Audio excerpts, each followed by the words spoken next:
Nung nakaraan, nagpunta kami sa Marikina City upang bisitahin ng isa sa pinakakilalang tagagawa ng armas at bala sa Pilipinas, ang Armscor Global Defense Inc. Samahan niyo ako sa pagkakataong itong maikot ang kanilang pabrika upang masilip natin kung paano ginagawa ang mga dekalidad na armas at bala na kinikilala hindi lamang dito sa ating bansa kundi pati na rin sa buong mundo. Ang Arms Corps na itinatag noong 1905 ay ang pinakamatandang tagagawa ng armas at bala sa Pilipinas. Ang kanilang pangunahing pasilidad ay matatagpuan dito sa Barangay Fortune, Marikina City. Sa kasalukuyan, sila ay gumagawa ng humigit kumulang 200,000 na armas at 420 milyong bala kada taon, kung saan 80% nito ay ine-export sa mahigit 60 na iba't ibang bansa sa buong mundo. Ngayon, nandito tayo sa loob ng pabrika ng Armscor. Makikita natin ang iba't ibang proseso ng paggawa ng kanilang mga produkto, mula sa pagbuo ng mga bahagi ng baril hanggang sa final assembly at quality control. Ang kanilang mga produkto ay kinabibilangan ng iba't ibang uri ng baril tulad ng M1911 pistols, revolvers, shotguns at rifles. Bukod dito, sila rin ay gumagawa ng sarili nilang mga bala upang matiyak ang kalidad at pagiging epektibo ng kanilang mga armas.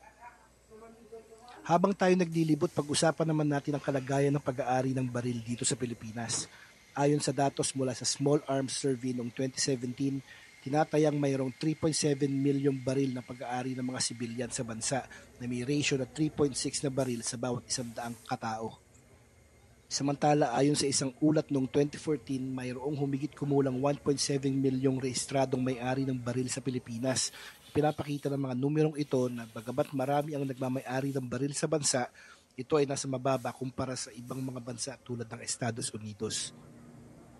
Sa Pilipinas, ang pag-aari ng baril ay mahigpit na kinokontrol ng batas. Ang mga individual na nais magmay-ari ng baril ay kinakailangan kumuha ng license to own and possess firearms, at kabilang sa mga requirements ng pagiging 21 years old and above, pagdaan sa background check at pagkuha ng firearms training at safety course. Ang mga may kasaysayan ng mental illness o domestic violence ay hindi pinapayagang magmay-ari ng baril.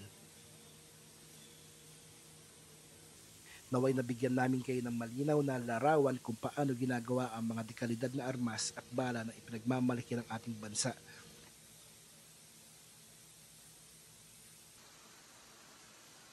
Kapag nag-cover ka ng isang gun factory tulad ng Armscor, hindi lang basta kuha ng litrato ang kailangan. Dapat mong ipakita ang buong kwento ng paggawa ng baril mula umpisa hanggang dulo. Number 1, ikwento ang proseso sa pamamagitan ng litrato.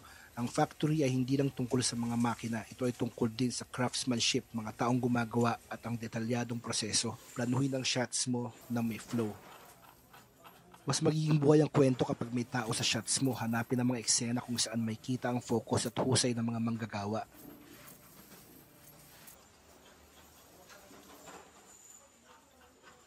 Gumamit ka ng shallow depth of field para i-blur ang background at bigyan pansin ang ginagawa ng subject.